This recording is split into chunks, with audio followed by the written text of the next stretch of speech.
अस्सलाम वालेकुम। PTV news से करंट अफेयर स्पेशल प्रोग्राम के साथ आपका मेज़बान तौसीफ़ अहमद ख़ान हाज़िर खिदमत है।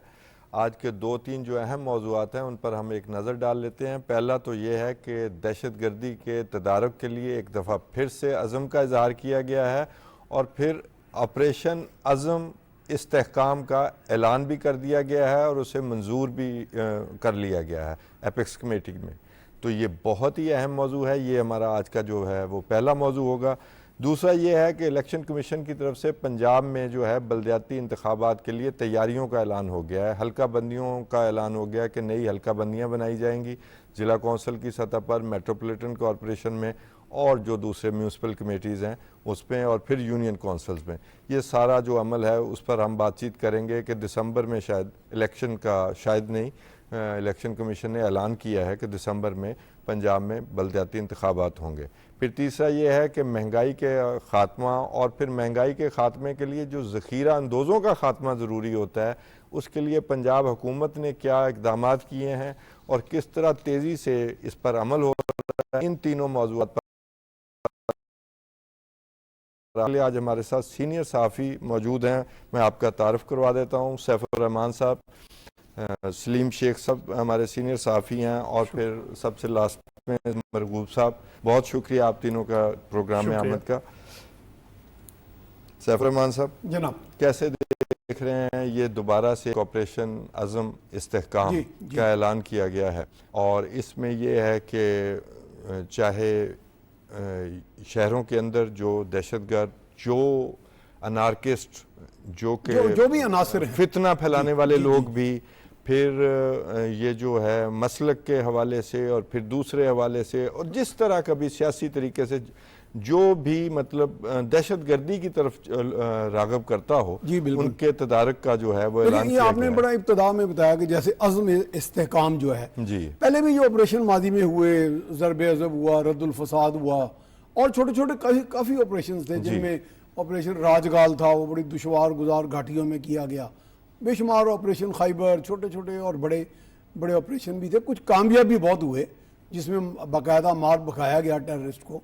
फिर साथ नेशनल एक्शन प्लान की भी बाकायदा इन्फोर्समेंट हुई और कहा गया कि जी हेट स्पीच, जैसे अभी आपने कहा कि नफरतें फैलाना, इंतशार फैलाना, आग भड़काना, जज्बात भड़काना, बुनियादी चीजें ही ना रोकी जाएं तो फिर कैसे? यही बात है ना जी कि बाज़ औक़ात आम जो लोग होते हैं ना वो चूंकि सादालू होते हैं और वो मसलक की, जैसे अभी आपने बात की, तो उनको मसलक के मसाइल में उलझा के उनको कुछ मिसलीड कर दिया जाता है, इस्तेमाल किया जाता है। वो समझते हैं कि शायद जो हम कर रहे हैं वो बिल्कुल सही है और ये सीधा रास्ता हमें कोई निजात का है और उसका कोई वो बाकायदा नजरियाती सा एक उसको तड़का लगा दिया जाता है।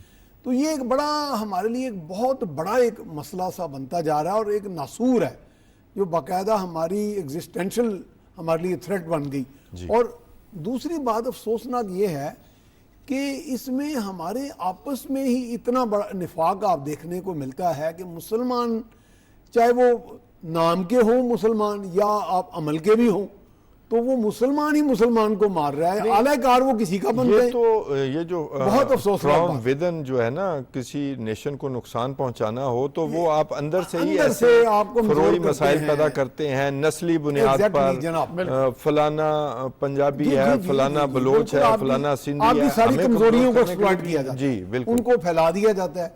ये काउंटर टेररिज्म के यूनाइटेड नेशंस के एम्बेसडर आए थे, EU के भी रहे हैं, डॉक्टर रिचर्ड बैरेट। मैंने उनको इंटरव्यू भी किया, उनसे मेरी 1-on-1 मुलाकात हुई।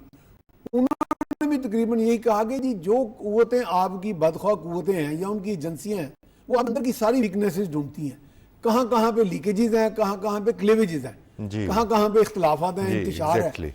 उस इंतशार के लिए बाकायदा एक प्रोजेक्ट होता है इंतशार फैलाने का, प्रोपगेशन का, और उसमें बाज़ का तासुर इस तरह का दिया जाता है। आपके पास ऑपरेटिव्स मिल जाते हैं, आपके मुआशरे में बेशुमार है, बिल्कुल मिल जाते, वो आपके भाई बंधुओं में बैठे हैं, कोई बाहर से नहीं आता, इधर अंदर के लोग होते हैं। और वो सबसे अफसोसनाक बात है, मैंने इस पे एक कॉलम भी लिखा था अंग्रेजी अखबार में कि enemies from within are greater enemies than the external.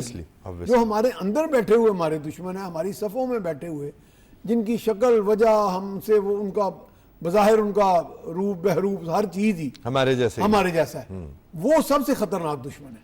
तो मेरा ख्याल है अब जो अज़्म इस्तेहकाम है उसमें इसी बात का अज़्म का इआदा किया गया है कि इसको पूरा कॉम्प्रिहेंसिव अंदाज में A to Z यानी जहाँ जहाँ पे भी इसको बाकायदा इसकी बेखूनी करनी है, उन लोगों को आइडेंटिफाई करना है। मेरा ख्याल है हमें कौम को भी रिक्वेस्ट करनी पड़ेगी, क्योंकि दुनिया में जितनी भी खान साहब कामयाबी हुई हैं वो जब तक अवाम और सिटीज़न साथ शामिल नहीं होते, भले वो पुलिस लाइजन कमेटीज़ हो जाएं, आप ये देखें कि दुनिया में ऐसे ऐसे ममालिक हैं जहाँ पानी की किल्लत उन्होंने अवाम और हुकूमत ने मिलकर मसाइल हल किए हैं। जी, ऑस्ट्रेलिया है आपके सामने, मैक्सिको है और बहुत सारे ममालिक हैं, कैलिफोर्निया, सॉरी मैक्सिको कह रहा हूँ।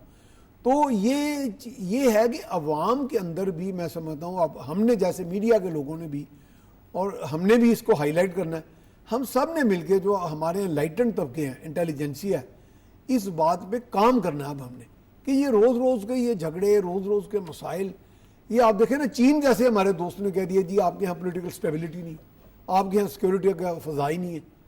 हालांकि इसमें भी हमें अफसोस इस बात का होता है कि जितना चाइना का वहाँ क्लाउड है अफ़गानिस्तान में, और अफ़गानिस्तान के लोगों से वो खुरा निकला था। नहीं ऐसा क्लाउट नहीं है। वो उन्होंने कोशिश की और वो सारे अब हाथ बांध गए हैं। सलीम शेख साहब, मैं ये पूछना चाहता हूँ कि ये मेरा ख्याल मल्टी प्रॉन्ग स्ट्रेटजी होगी, ठीक है। एक तो ये कि जो यहाँ पर हेट स्पीच हो रही है, जो तफरकाबाजी है, जो नस्ल की बुनियाद पर नफरत है, एक दूसरे को मारने का और नस्ल की बुनियाद पर प्रोपेगंडा फैलाने का, मज़हब की बुनियाद पर, फ़िरके की बुनियाद पर अक़लियतों के साथ जो बुरा सलूक करने की कोशिश की जाती है कि हम जी शायद इनके साथ कुछ भी सुपीरियर हैं, ये इस तरह की जो सोच के साथ फिर जो दहशतगर्दी बाहर से आ रही, जैसे सैफुर रहमान साहब ने भी जिक्र किया, उसको भी ज़रबे अज़ब की तरह उसको भी वो तो मेरा ख्याल है ज़्यादा ज़रूरी है कि हमें बलूचिस्तान में भी इसका सामना है, हमें KPK में भी ज़्यादातर सामना है।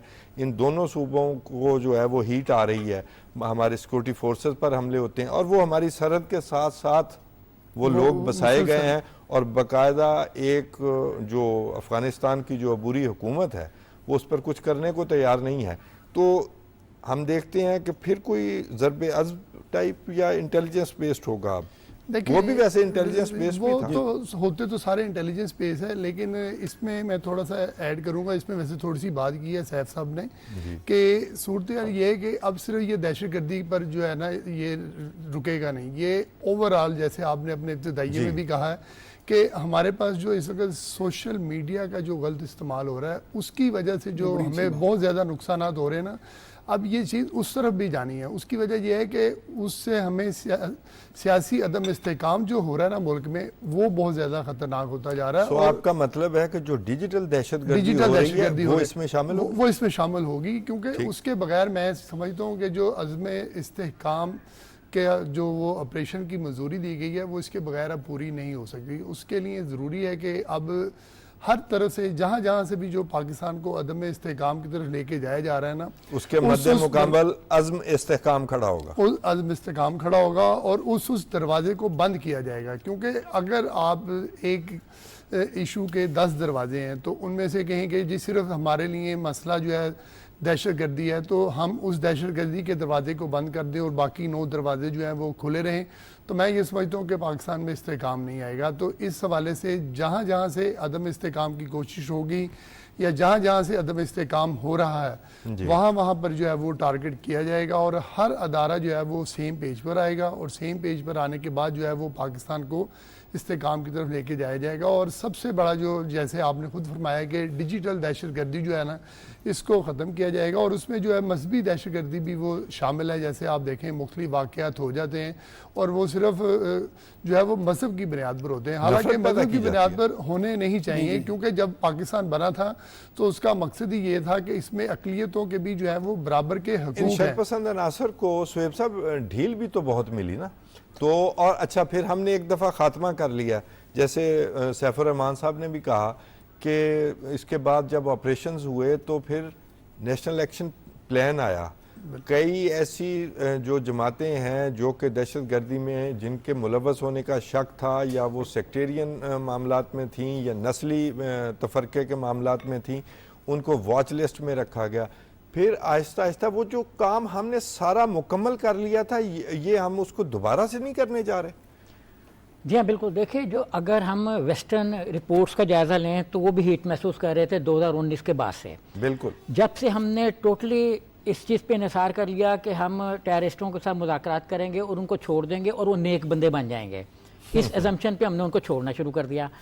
अच्छा, 2020 में जब इंसिडेंट बढ़ना शुरू हुए तो 2024 के इलेक्शंस के से पहले इवन USIS के जो ग्लोबल टेररिज्म को वॉच कर रहे, एक्सट्रीमिज्म को वॉच कर रहे, उन इंस्टीट्यूशंस ने जो उनकी कांग्रेशनल रिपोर्ट्स होती हैं, अगर आप उनको पढ़ें तो उसमें ये कहा जा रहा है बार बार, ये मतलब मैं 2024 की बात कर रहा हूँ, उसमें उन्होंने ये भी कहा। और उसके बाद जब एक और रिपोर्ट आई तो उन्होंने ग्लोबल टेररिज्म के एक और इंस्टीट्यूट ने ये कहा कि जो उन्होंने कहा अनविलिंग टेररिज्म पाकिस्तान का जो इलेक्टोरल के, जब हुकूमत कह रही थी ना कि हमारे यहाँ धमाके हो सकते हैं, टेररिस्ट एक्टिविटीज़ हो सकती है, इलेक्शन ख़तरे में, और अमेरिका ने ये कहा, उनके US डिपार्टमेंट के उसने इदारे ने, ये कांग्रेस में की रिपोर्ट के जो उसके मातहत चल रहे हैं डोनेशनों पे उनके, उन्होंने ये कहा कि 5% वोटिंग टेररिस्ट एक्टिविटीज़ की वजह से कम हो गई और वोट जो 52% उससे पहले कास्ट हुआ था वो 47 पे आ गया, अपना 47.1 पे आ गया।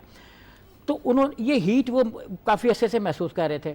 अच्छा, उन्होंने फिर ये बाद में कहा कि 51%, इस्लामाबाद के इंस्टीट्यूट जो स्टैटिक स्टडीज़ का एक है, उसने कहा कि 51% टेररिस्ट एक्टिविटीज़ बलूचिस्तान में हुई, 41% इधर हुई, और ये इंक्रीज आया ऑलमोस्ट 500% तक कैजुअलिटीज़ में। और इंसिडेंट्स जो वो जहाँ अमवात पहले बहुत कम हुई, 2200 हो गई, जिसमें 36% जो है वो सिविलियंस की थी, 29% जो है वो फौज की थी, और मतलब जो फिर हमारे चीनी भाइयों पर हमला हुआ, ये सारे इसमें शामिल थे। तो अब ये इतने भयानक था कि गवर्नमेंट को ये कहीं ना कहीं करना था। अच्छा, अब अमेरिका इस चीज़ पे कह रहा है कि उसको ये पता है कि पाकिस्तान के चूंकि दो शुमाल मशरकी जो पुराना सरहदी सूबा था आजकल KPK, वो और बलूचिस्तान, ये दोनों बॉर्डर एरिया कहाँ से मिल रहे हैं।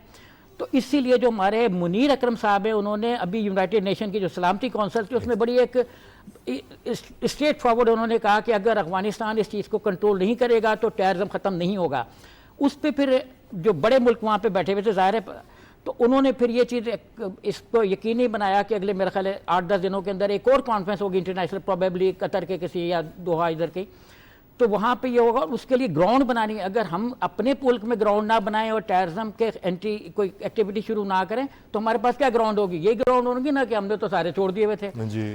तो अब इनके साथ जो वेस्ट का है कि आप भी अपनी ग्राउंड तैयार करें। इवन जो इस वक्त PTI के बाद लोग कह रहे हैं, उनको ये पता ही नहीं है कि अगर हमने ये टेररिस्ट एक्टिविटीज़ ना की तो जो अमेरिकन थिंक टैंक्स है वो बार बार ये कह रहे हैं कि इनके जो 4 नेटवर्क तोड़े गए थे फाइनेंस के, FATF के जरिए से तोड़े गए थे, उसके बाद जो उनके स्लीपर और दूसरे सेल्स बने हुए थे वो तोड़े गए थे रद्दुल फसाद में और ऑपरेशन दरबे में। अच्छा, ये सारी एक्टिविटीज़ 2019 के बाद से शुरू हो गई, तो इसको हीट महसूस कर रहे थे वो। अब उनका भी प्रेशर है कि दोहा के या जहाँ भी होंगे उन मुज़ाकरात से पहले पाकिस्तान को जो ऐसे कॉन्क्रीट स्टेप्स लेने होंगे, और ये इन कॉन्क्रीट स्टेप्स के लिए जो ग्राउंड बनी है उसमें बिल्कुल आपको याद होगा हम मैं और आप एक और प्रोग्राम में ये चीज़ें जो हैं, ये कॉन्फ्रेंस वगैरह ये डिस्कस भी कर चुके हैं। सैफुर रहमान साहब, ये जो मामला है कि भी मंजूरी हो गई है जी एपेक्स कमेटी में। अच्छा, वहाँ वज़ीर आला KPK भी मौजूद थे जी, लेकिन उनकी पार्टी कुछ और कह रही है। मेरा सवाल कुछ और है। मेरा सवाल सिर्फ ये नहीं है कि वो उनकी पार्टी कुछ और कह रही है।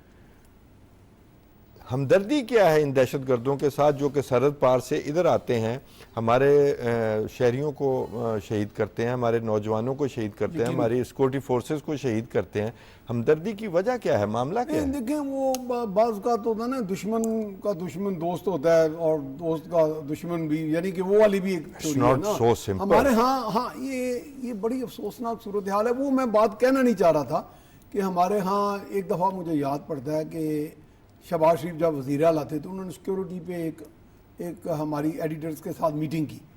तो जब मीटिंग में उन्होंने अपनी बात कर ली तो मैंने उन्हें पहला सवाल ये किया कि जनाब आपको पता है कि जो बड़े बड़े शहर हैं, लाहौर, पिंडी और मुल्तान कह लें, और भी यहाँ पे कितना नाजायज़ असला मौजूद है, और वो अगर कोई सिचुएशन ट्रिगर होगी तो आपसे संभाली नहीं जाएगी। हम एक लाइव वॉल्केनो के ऊपर बैठे हुए हैं। वो एकदम खामोश से हो गए और कहने लगे हाँ वो कुछ ऐसे लोग हैं, यानी जो हमारे नॉन पंजाबीज़ हैं, अगर हम उन पे हाथ डालेंगे तो वो पूरे का पूरा एक पूरा यानी खखर छेड़ने वाली बात है। ये उन्होंने लफ्ज़ बोला। ये मामला कुछ तो ये और किसी हद तक वो वहाँ पे जो एफिनिटी है ना जी, नस्ली एथनिक एफिनिटी, वो भी है, वो भी एक वजह है, वो उसको हम बिल्कुल इग्नोर नहीं कर सकते, रूल आउट मेरा ख्याल है कोई पॉलिटिकल माइलेज, मैं अगर सलीम साहब को ऐड कर लूं, पॉलिटिकल माइलेज का मामला है कि वहां पर और पार्टियों को इलेक्शन लड़ने में थ्रेट फील होता रहा और एक ही पार्टी को नहीं होता रहा। और फिर ये है कि केपीके में जो है वो मामला कि आपने इस्लामी टच भी देना है, तालिबानी टच भी देना है और लिबरल टच भी अपने पास रखना है। तमाम टच की वजह से ये है और उनको फैसिलिटेट भी करना, गुड कॉप बैड कॉप भी खेलना है कि वजीर आला मंजूरी दे के आए और बाकी पार्टी दूसरी तरफ खड़े हो। ये सारा एक ड्रामा है या ये पोल्स अपार्ट हैं? देखें ये वजीर आला और बाकी ये पार्टी, देखें ये सिर्फ ड्रामा है, मैं ये समझता हूँ। देखें इख्तियार जो है वो वजीर आला केपीके के पास था और वो अपना इख्तियार जो है वो एपेक्स कमेटी को दे आए और एपेक्स कमेटी में जाके उन्होंने इस बात की मंजूरी दी है कि जो अज़्म इस्तेहकाम ऑपरेशन होने जा रहा है उसमें केपीके जो है वो आपके साथ खड़ा हुआ है। तो वहाँ पर अगर वो अप्रूवल दे आए हैं तो ये सूबे का इख्तियार था या वफाकी हुकूमत का इख्तियार था। तमाम सूबाई हुकूमतों ने इख्तियार दिया है, वफाकी हुकूमत ने इख्तियार दिया है। तो आज जो है वो फिर उनकी जो पार्टी के जो दूसरे लोग हैं उन्होंने मुख्तलिफ ज़बानें बोलना शुरू कर दी हैं और उसमें उन्होंने कहा है कि ये पैदा करने की पैदा कर। देखें बात ये है कि अगर आप अली अमीन गंडापुर के पिछले आप एपिक्स कमेटी के देखें इजलास या फिर हुकूमती नुमाइंदों से बिजली के हवाले से आप मीटिंग्स को देखें तो वहाँ अंदर बैठ के वो कोई और बात करते हैं और फिर जब बाहर आते हैं तो वो फिर बाहर आकर जो है वो एक इस्लामी टच या वो सियासी माइलेज लेने के लिए हर तरह का टच, वो हर किस्म का टच लेने के लिए वो इन दहशत गर्दों के लिए हम इस्लामी नाम इस्तेमाल करने के ये खारजी हैं बेसिकली। बिल्कुल ये खारजी हैं और फिर हम देखें इनके बारे में कोई रियायत नहीं, और फिर वो बात उनसे नहीं जो है ना हर किस्म की सहूलत भी वो लेते हैं। मैं तो ये समझता हूँ कि जो केपीके के वज़ीर आला ये वो हैं वो उनसे हर किस्म की सहूलत भी लेते हैं और ऐसे अफगानी भी हैं, मैं अब ये कहना पर मजबूर हूँ कि उनके यहाँ पर जो है वो आईडी कार्ड बने हुए वो बन गए थे, पाकिस्तानी बन गए थे। फिर उनको सलीम शेख साहब दूसरा एपिसोड है, पहले इनके दफातर बनाने की भी बात हुई थी। हाँ जी बिल्कुल, आपको ये दूसरा एपिसोड है कि हम इनके खिलाफ ऑपरेशन, दहशत गर्दों के खिलाफ ऑपरेशन की हिमायत नहीं करेंगे, हिमायत नहीं करेंगे। तो ये तो देखें ये तो ज्यादती है ना कि अगर दहशत गर्दों के खिलाफ तो कोई भी पाकिस्तान का कितना भी दुश्मन होना तो वो ये कहेगा कि भाई दहशतगर्द हैं तो आप इनके पाकिस्तान का दुश्मन यही चाहेगा कि भी ऑपरेशन ना हो, इनका कला कमा ना हो। मैं कह रहा हूँ लेकिन वो पाकिस्तानी हो, जी पाकिस्तानी हो और पाकिस्तान का चाहे वो दुश्मन भी हो। मैं अगर शुएब साहब को मैं शामिल कर लूं, शुएब साहब जब भी सरमायाकारी की बात होती है, हमारे चीनी भाइयों ने भी कहा है कि सिक्योरिटी का मामला बेहतर बनाएं और उनका तावन भी हमें इस वक्त हासिल है। जब भी हमारे यहाँ कुछ सरमायाकारी की बात होती है, कुछ सऊदीया से खबर आई, कोई यूएई कतर से आई और फिर चाइना से बड़ी खबरें आना शुरू हुई, साथ ही ये दहशतगर्दी भी सर उठाती है। तो अब ये क्या मामला है, हमें सरहद पार जो बैठे हैं दहशतगर्द उनका इसमें कोई कंट्रोल्स वाजे हुए हैं जो आज की मंजूरी है कि हम कहाँ तक किस तरह जाएंगे? और फिर ये कि अगर मुल्क में सरमायाकारी के लिए, मुल्क में अमन व अमान लाने के लिए और एक दूसरे के खिलाफ जो नफरत फैलाकर, आपने सुने ही होंगे 2-4 इंसिडेंट्स जो हुए हैं नफरत की बुनियाद पर विद इन कंट्री, तो इसमें बुराई क्या है और मुखालफत क्यों है फिर? अच्छा, एक तो मैं ये बता दूं कि ये जो 2-4 दिन पहले एक इंसिडेंट हुआ नफरत की बुनियाद पर, उस पर फेडरल गवर्नमेंट ने बड़ा स्ट्रिक्टली मैसेज कन्वे किया प्रोविंशियल गवर्नमेंट को कि आप इनको गिरफ्तार करें और उनके साथ उन्होंने डाटा शेयरिंग की और 30-35 के करीब लोग गिरफ्तार हैं और इस वक्त मतलब वो अपने जो भी कानूनी कार्रवाइयाँ उसको फेस करेंगे।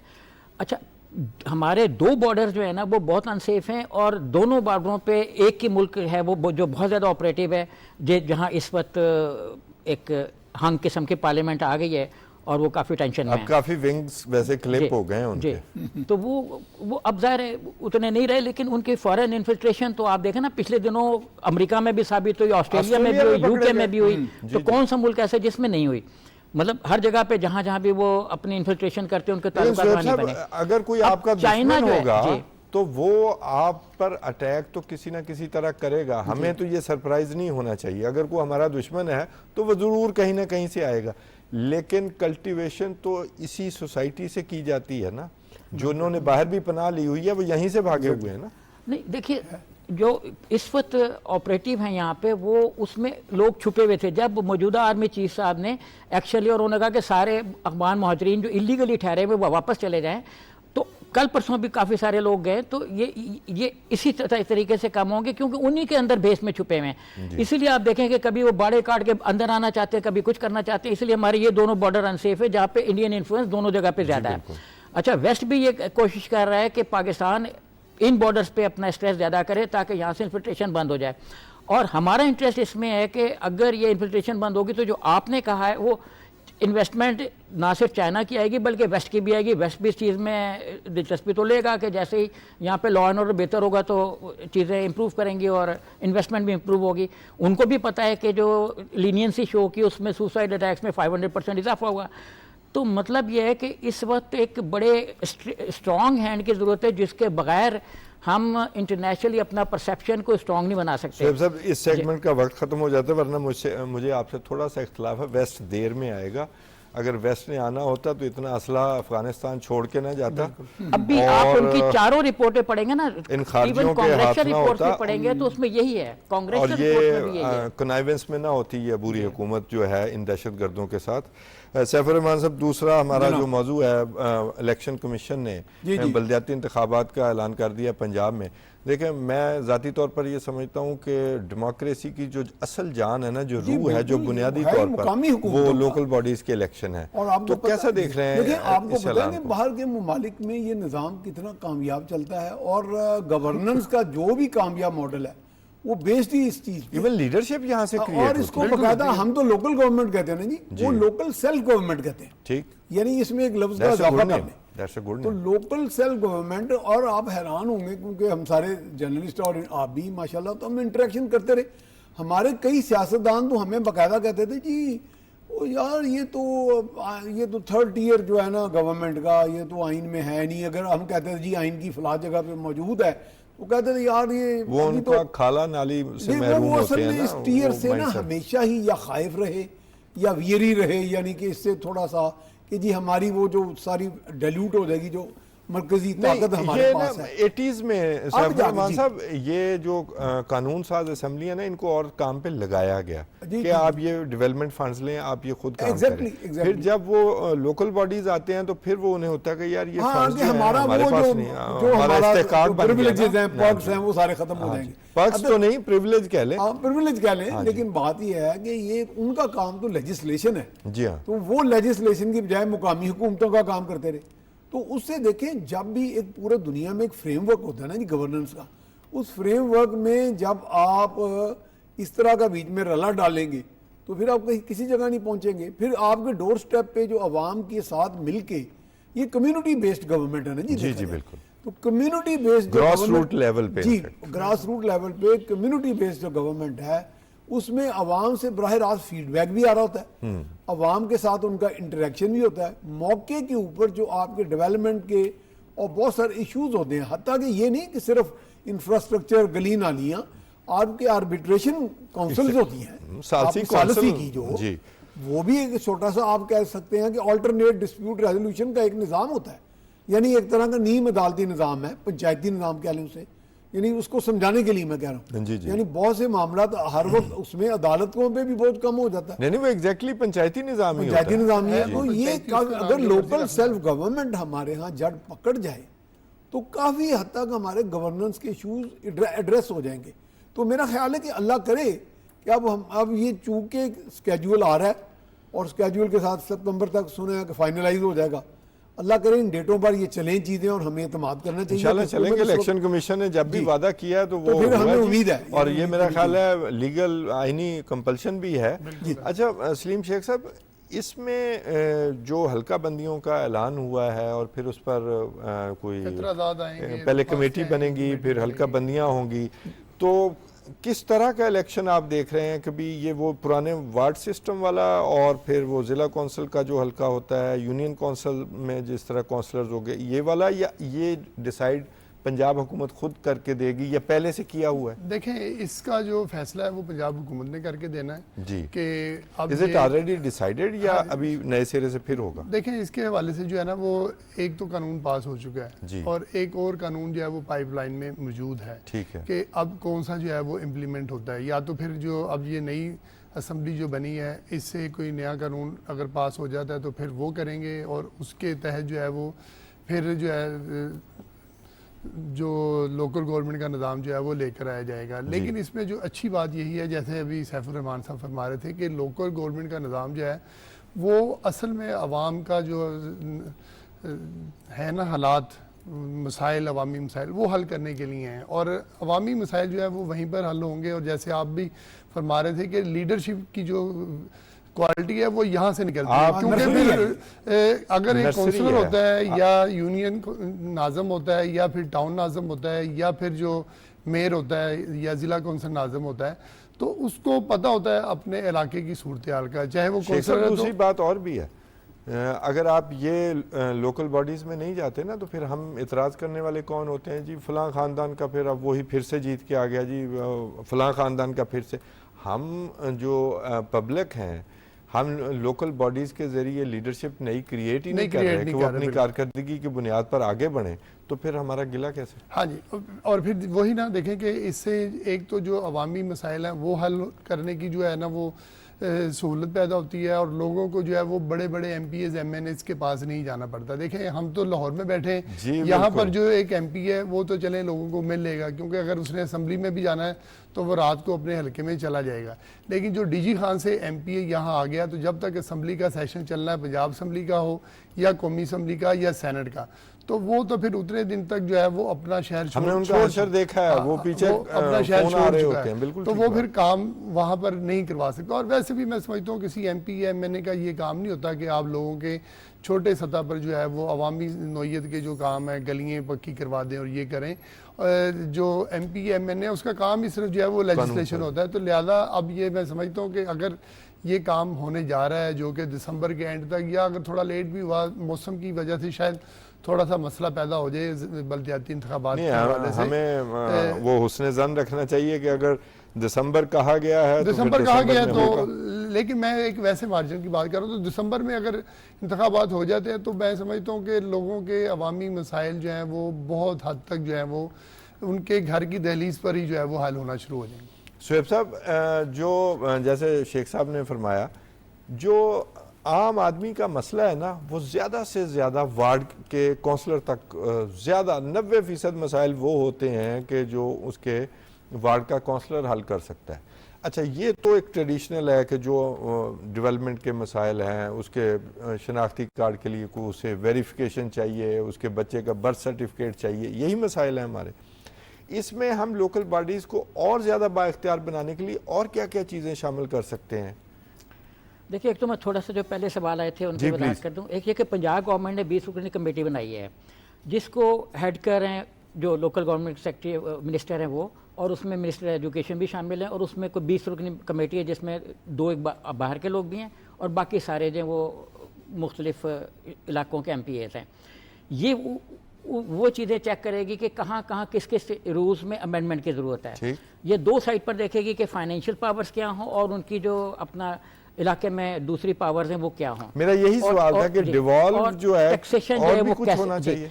जब NRB बनी थी, नेशनल रिकंस्ट्रक्शन ब्यूरो, तो उसने एक बड़ा वसी ढांचा बनाया था जिसके बेस पे बाद में डेवोल्यूशन आया जो मुशर्रफ के दौर में आया। अच्छा, वो एक्चुअली रिप्रेजेंट कर रहा था जो पाकिस्तान का। हमने देखे जब मगरिब से ले ली जमहूरियत तो उसके 2 ऐवान बना दिए, नेशनल असेंबली और अब आगे PFC के उसकी जहाँ से तकसीम होनी है, जो इवन हमारी अब रिपोर्टों में भी आ रहा है, जो हम दीगर इदारों के साथ कह रहे हैं, वो कह रहे हैं कि आप प्रोविंशियल जो आपका कंसोलिडेटेड फंड है वो भी बनाएं और उसकी डेवोल्यूशन करें फंड को, मतलब फंड को नीचे ट्रांसफर करें प्रोविंशियल फाइनेंस कमीशन के तहत, जिसके लिए भी रूल्स फ्रेम होंगे जो ये कमेटी आगे चेक करेगी। जब प्रोविंशियल PFC का ऐलान होगा तो उसमें फंड नीचे जाएंगे, उनके बेहतर लुक आफ्टर होगा। और जो आप कह रहे हैं कि क्या क्या चीज़ें इसमें, वो उसके लिए कमेटी बनी हुई है, वो जैसे अभी इसमें देखेगी कि number 1 we have a good hope कि इसमें नई चीज़ें भी शामिल होगी। जी हाँ, बिल्कुल। उसमें थोड़े से इख्तियारात जैसे अभी हुआ था कि वो उसमें शामिल हैं सालिसी के, वो बहुत ज़्यादा हैं, वो आगे मज़ीद बढ़ेंगे क्योंकि वेस्ट ने जो IMF के साथ प्रोजेक्ट चल रहा है उसमें भी डिस्प्यूट रेजोल्यूशन का वो कह रहे हैं कि कोर्ट पर बर्डन कम करें और इधर मैं आपसे एक और सवाल भी करना चाहता हूँ जी। जैसे ये महसूलात का मामला है ना, कभी सूबे जो हैं वो विफाक से तो ले आते हैं, लेकिन जो विफाक ने यहाँ से कलेक्ट करके लेके जाना है उसमें अभी तक कहा जाता है कि 1% हिस्सा है, वो महसूलात वापस नहीं अभी अच्छी तरह कलेक्ट नहीं हो रहे, स्पेशली ज़री टैक्स।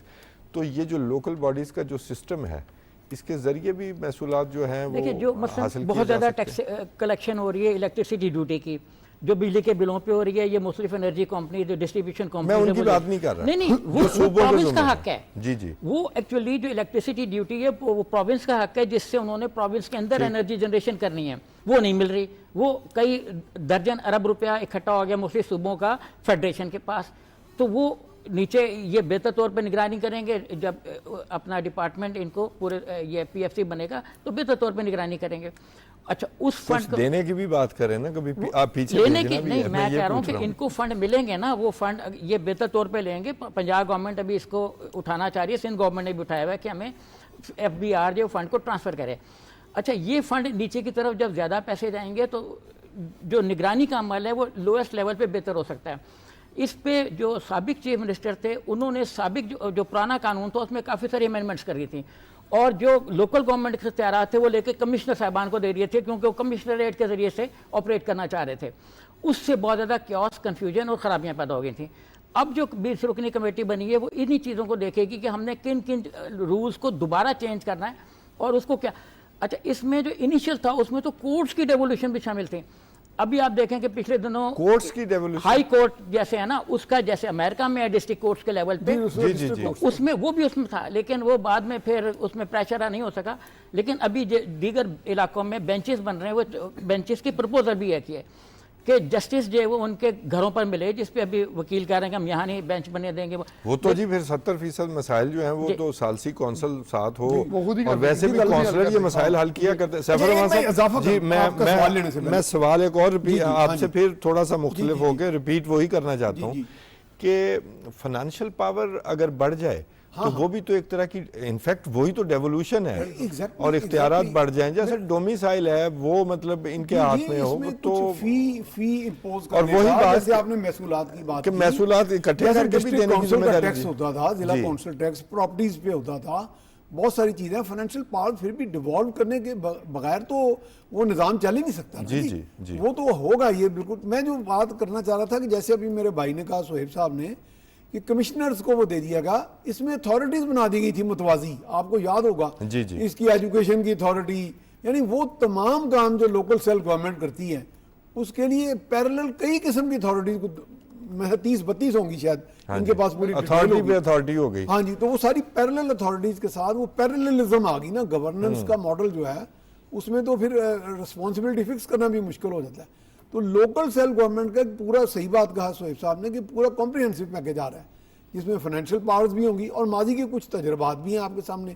वैसे तो नाज़म का निज़ाम भी था, लेकिन उस निज़ाम में भी बाज़ औक़ात कुछ शिकायत आती नहीं। प्रोविंसेस ये कहते थे कि ये बराह रास्त सेंटर के साथ मुंसलिक है, हमें होता बीच तो में से ये है निकाल कि दिया जब एक निज़ाम आता है तो उसमें शिकायत भी आती है, फिर आती है। आहिस्ता आहिस्ता दुरुस्त तो मेरा ख्याल है कि अब इसमें कुछ थोड़ा सा उसको रिफर्बिश करके ना एक नए अंदाज में रिवैम्प्ड जैसे कि कमेटी बनाई गई है, हमें एक्सपेक्ट करना चाहिए कि वो सारी चीज़ें आइडेंटिफाई करके उनको अब बेहतर अंदाज में इन्फोर्स किया जाए। शेख साहब जैसे एक एफिशिएंट चीफ मिनिस्टर हो, मैं एक आपको पिक्चर बना के दे रहा हूँ, और सूबा 12 करोड़ का हो, तो फिर लोकल बॉडीज़ का जो इदारे मौजूद हों, पॉलिटिकली वो एफिलिएटेड भी हों, फिर वो इलेक्टेड हों और उनके पास फाइनेंशियल पावर्स हों, तो ऐसा वज़ीर आला, मैं मोहतरमा मरीम नवाज शरीफ की बात कर रहा हूँ, कि जो काम करके दिखाना चाहिए, बल्कि उन्होंने काम थोड़े अरसे में करके दिखाया, तो ये तो उनकी बहुत बड़ी टीम नहीं बन जाएगी?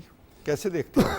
देखिए, अगर ये सिस्टम आ गया तो फिर जो है वो डिवॉल्व हो जाएंगी सारी चीज़ें, और फिर जो अकेली मरीम नवाज शरीफ साहिबा इस वक्त काम कर रही हैं, फिर उनको 37 अजला के लिए जो है वो वहाँ के जो ज़िला कौंसल नाज़म 37 टीमें बन जाएंगी, 37 टीमें बन जाएंगी, और फिर उनको फिर आसानी तहसीलों होगी। में जाएं तो और ज़्यादा, तहसीलों में जाएंगे तो और ज़्यादा, लेकिन अगर हम डिस्ट्रिक्ट को ले लें तो वो उनकी 37 टीमें होंगी, और फिर उनको डायरेक्शन जब वो देंगी तो उसका सियासी रिजल्ट उनको बहुत अच्छा मिलेगा। उससे ये होगा कि फिर आगे जो एक तो सियासी फीडबैक भी बहुत अच्छा आएगा, उसके बाद उनकी डायरेक्शन जाएगी और फिर उसके साथ जैसे आप अभी महसूलात की बात कर रहे थे, फिर महसूलात जो इकट्ठे होंगे वो सारे के सारे जो है वो उनका हिस्सा भी जो है वो ज़िले हुकूमतों के पास देखिए मैं जाएगा। तो बड़ी सीधी बात कर रहा हूँ कि ज़राई इनकम टैक्स जो है वो कलेक्ट प्रॉपर होके फेडरल गवर्नमेंट के पास नहीं जा देखिए रहा वो या इस तरह के और भी इस चीज़ें तरह हैं। की कई और चीज़ें तो हैं, इससे जैसे टीम वर्क होता इससे टीम वर्क होगा, नजर यकीनन आता होगा। है ना और आपको? फिर देखें जो हमारे जो प्रॉपर्टी का टैक्स है जी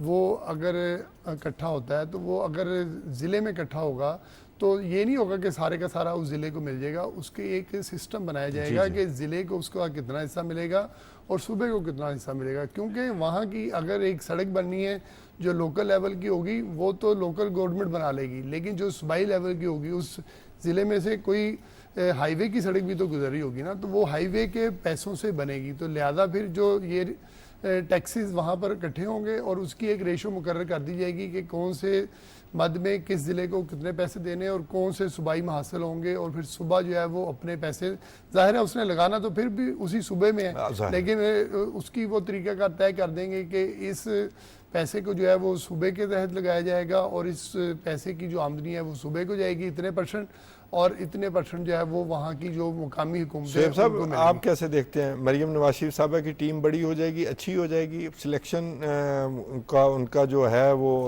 बढ़ जाएगा, कभी अच्छी टीम सिलेक्ट कर सकें लोकल लेवल पर?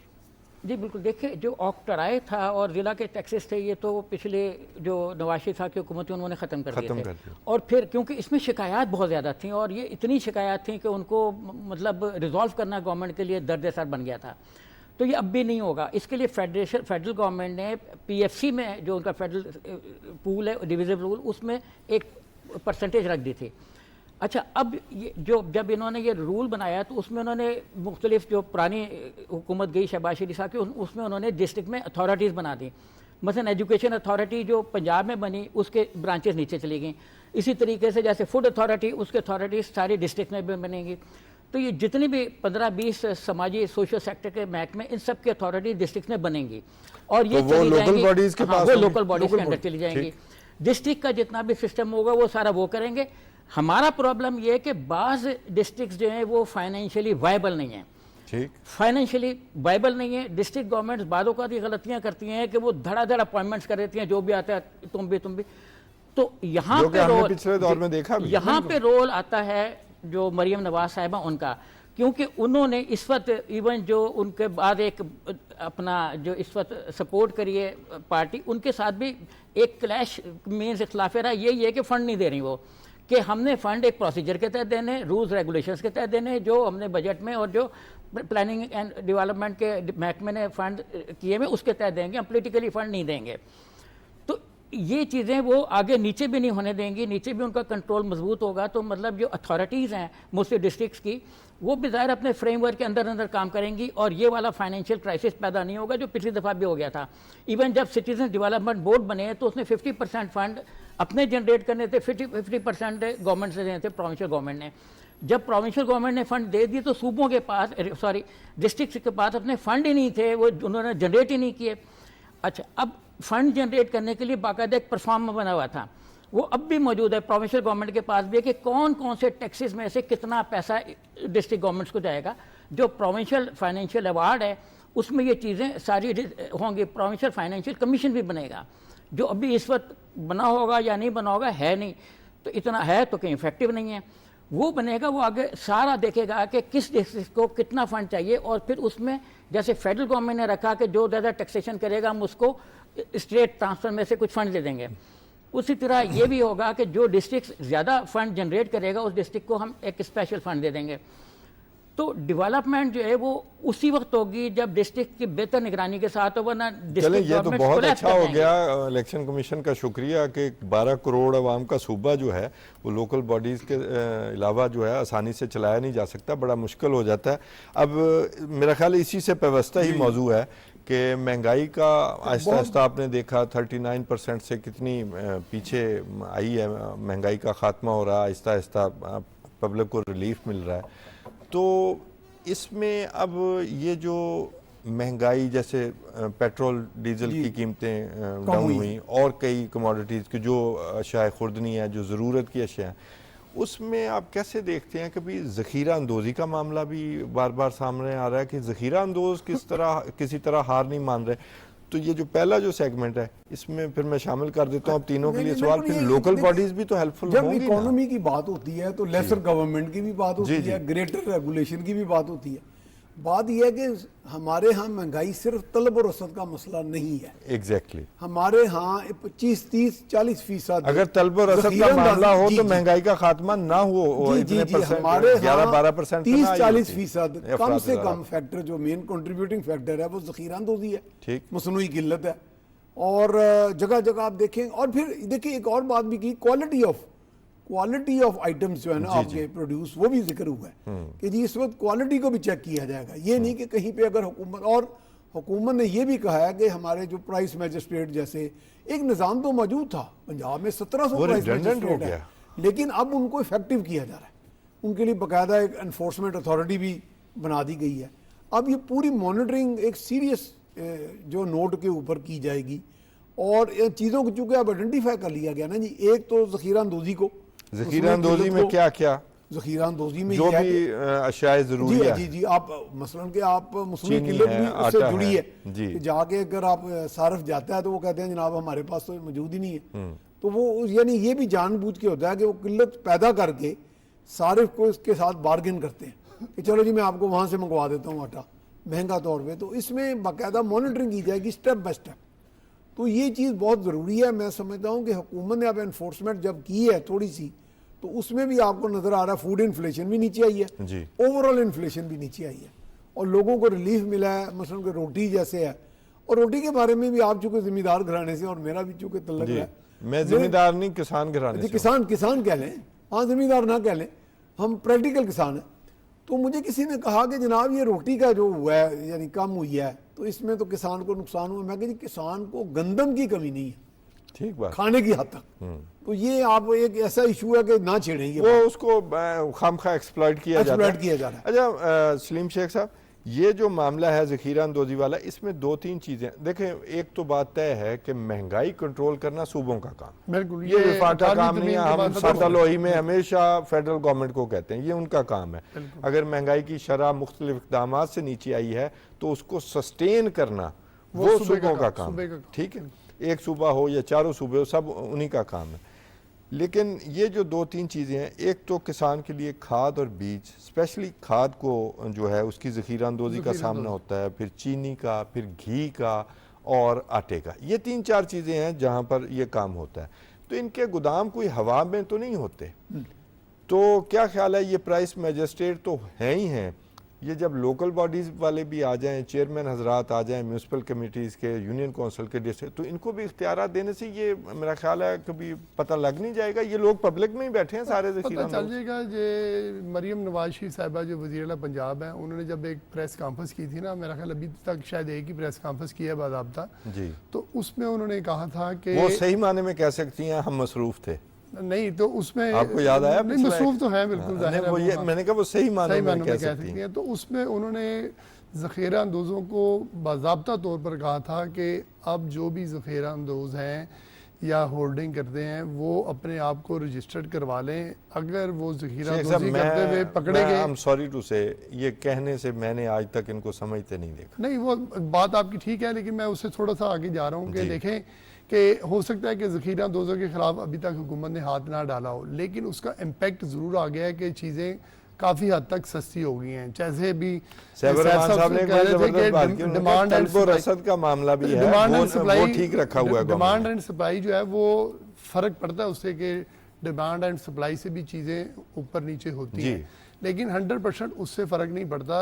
ये जो मसनूई जो किल्लत पैदा करते हैं ना, उसकी वजह से होता है। अब देखें, ये अभी 3-4 दिन पहले जो ईद गुजरी है, हमने ये देखा है कि ऐसे मौके पर ईद पर जो प्याज है वो 3 गुना रेट पर चला जाता होता था, लेकिन इस बार ये हमने पहली दफ़ा देखा। ये पहली दफ़ा देखा ना आपने कि इसका मतलब है कि उन्होंने या तो इसकी जो पैदावार है बहुत ज़्यादा हो गई थी, या फिर होल्डिंग नहीं करने दी गई हुकूमत की तरफ से। कि मैं ईद से चंद दिन पहले जो है वो 140 रुपये जो है प्याज लेकर आया था, और ईद से एक दिन पहले जो है वो 120 रुपये प्याज था।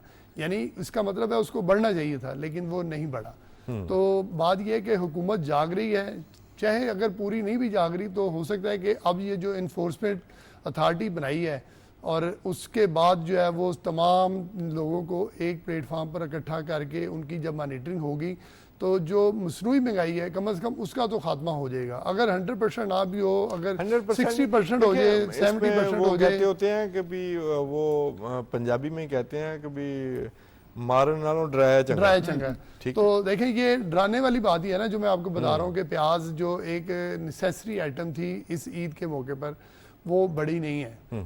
तो इसका मतलब ये है कि वो इसमें रसदो तलब का भी मामला है कि अगर आपकी प्याज की फसल अच्छी है तो खामखा की ज़ख़ीरा अंदोज़ी करने की इजाज़त नहीं दी जा सकती। और इसी तरह अगर आप गंदम को देख लें, गंदम जो है वो अब 3000 रुपये जो है वो मिल रही है, 3200 मिल रही है। हालांकि हुकूमत की तरफ से जो रेट है वो 3900 रुपये मुकर्रर है। और आप खुद किसान हैं, आपको पता है कि इसका फ़ायदा जो है वो मिडल मैन जो है वो हासिल करने की कोशिश करता है। इससे आगे चलते हैं। हाँ जी, इससे आगे चलते हैं। शुएब साहब, एक तो मुझे नहीं पता इसमें क्या मामला है, 258 रुपये है पेट्रोल की कीमत जी, ऐसे ही है जी? बिल्कुल 258 रुपये कुछ पैसे।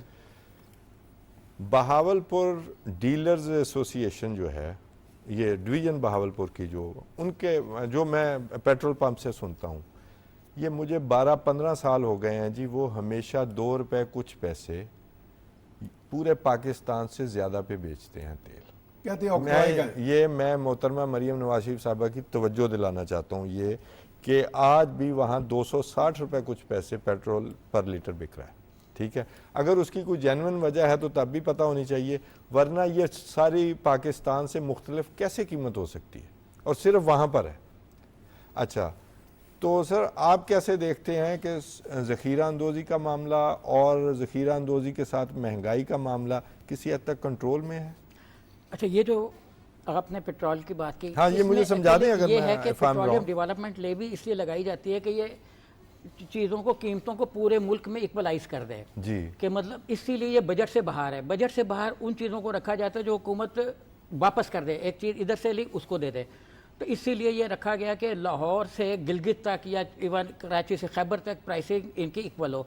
तो अगर वो कुछ ज़्यादा दे रहा है वो हुकूमत के इल्म में आएगा या जो भी पूरी डिवीजन में होता है जी, बिल्कुल जी, पूरी गारंटी के साथ जिसके भी इल्म में आएगा वो इवन कंपनियां भी देख रही होती हैं, क्योंकि कोई दूर दराज रिमोट एरिया में कहीं ऐसा हो गया होगा अदरवाइज। नहीं जी, नहीं जी, मैं आपको पूरी गारंटी, शहरों में मैं खुद तेल डलवा के, आप चाहे शहर के पेट्रोल पंप से डलवाएं चाहे देहात से, 260 रुपए कुछ पैसे इस वक्त पेट्रोल मिल रहा है। वो काबिल गिरफ्त है जी। अच्छा, बाकी आपका सवाल क्या था सर?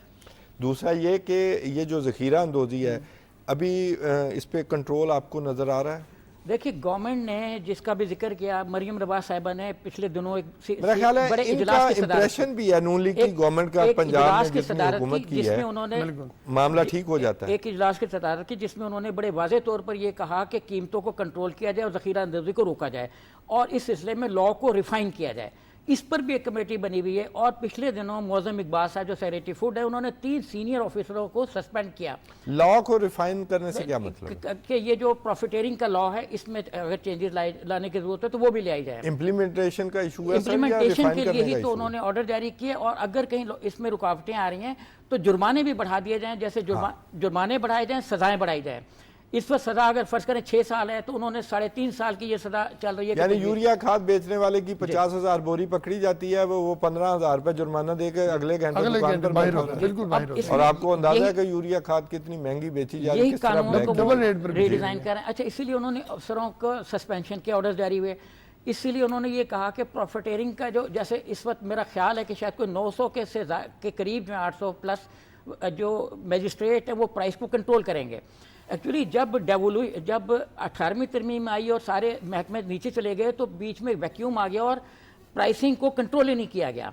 पूरा मतलब जो मुशर्रफ का दौर था उसमें प्राइसिंग कंट्रोल नहीं हुई। डिपार्टमेंट अब इनको जो है ना वो बहुत ज़्यादा मेहनत करना पड़ेगी, क्योंकि अब प्राइसिंग को इन्होंने कंट्रोल करना। पीटीआई की गवर्नमेंट ने अपने 4.25 साल में सिर्फ ध्यान ही नहीं दिया कि क्या करें। तो अब प्राइसिंग के लिए जो उन्होंने कानून में तरमीम करना चाह रहे हैं सजाएं बढ़ाने के लिए, वो अपने वजीर आला को काम सिखा रहे थे जी। और वो ये चाह रहे हैं कि इसमें मतलब मैक्सिमम जो है लोगों को, देखें थ्रेट होता है ना, डेटरेंस होता है तो चीज़ रुकती है। जो आप भी कह रहे हैं कि क्या अमल होगा, डेटरेंस बात पे खुद एक अमल दरामद की चीज़ होता है। हमारे पास न्यूक्लियर पावर है, हम तो हमारे पास डेटरेंस है, हमारे दुश्मन हमारे तो आंख उठा के नहीं देखते। तो ये जो प्रॉफिटेरिंग कर रहे हैं, देखें कीमतें नीचे आई, रोटी 19 रुपए से 14 रुपए पे आ गई। अब पहले जो लोग ये कहते थे कि कुछ भी चीज़ महंगी हो तो रोटी को बहाना बना के कर देते, वो बहाना ख़त्म हो गया। अच्छा, अभी आप देखेंगे कि अगले आने वाले Sir, time is short. दो चार महीनों में बिल्कुल इसके इम्पैक्ट होंगे। चलें, बहुत शुक्रिया सैफुर रहमान साहब, आपका बहुत शुक्रिया, सलीम शेख साहब आपका बहुत शुक्रिया, शुएब साहब आपका तो बहुत शुक्रिया, हमारे सीनियर साफ़ी तीनों दोस्त। नाज़रीन, ये तीनों मौज़ूआत हमने कम्प्रीहेंसिवली आपके सामने रखे और उन्हें खोल खोल कर आपके सामने बयान किया। और ये जो हमने मसाइल उठाए हैं, ख़ास तौर पर तीसरे सेगमेंट में, हमारी ज़रूर दरख्वास्त है और हमें उम्मीद भी है कि मोहतरमा मरीम नवाज शरीफ साहबा इन चीज़ों को देखेंगी और ये जो शिकायत उठती हैं उम्मीद है बहुत जल्द हल होती भी नज़र आएंगी। अपने मेज़बान तौसीफ़ अहमद ख़ान को आज के लिए इजाज़त दीजिए। अल्लाह निगहबान।